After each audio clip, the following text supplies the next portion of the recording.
অন্যদিকে আজ সকাল 11টায় বিধাননগর উত্তর থানায় তলব করা হয়েছে 6 আন্দোলনকারী চাকরিহারা শিক্ষককে। আইনি পরামর্শ নিয়ে থানায় যাওয়ার সিদ্ধান্ত আন্দোলনকারীদের। আইনি পরামর্শে থানায় যাবেন আন্দোলনকারীরা। আজ বিধাননগর উত্তর থানায় তলব 6 আন্দোলনকারীকে। চাকরিহারা আন্দোলনকারীরা কি যাবেন থানায়? আইনি পরামর্শ নিয়ে থানায় যাওয়ার সিদ্ধান্ত আন্দোলনকারীদের। আমাদের সঙ্গে রয়েছেন প্রতিনিধি দেবিকা মজুমদার। দেবিকা,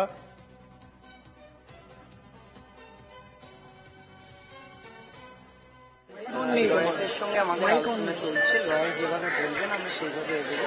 এখনো অবধি কোনো ডিসিশনে আমরা পৌঁছাইনি। তাদের সঙ্গে আলোচনা চলছে, তারা আমাদেরকে বিভিন্ন রকমের পরামর্শ দিচ্ছেন। তারা যেভাবে বলবেন আমরা সেইভাবে স্টেপ নেব।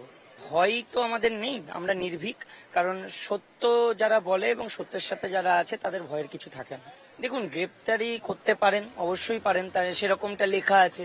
হাজিরা দিলেও গ্রেপ্তারি হতে পারে, না দিলেও গ্রেপ্তারি হতে পারে, কিন্তু গ্রেপ্তারির কথাটা ভেবে যে আমরা খুব বেশি বিচলিত এমনটা একদমই নয়।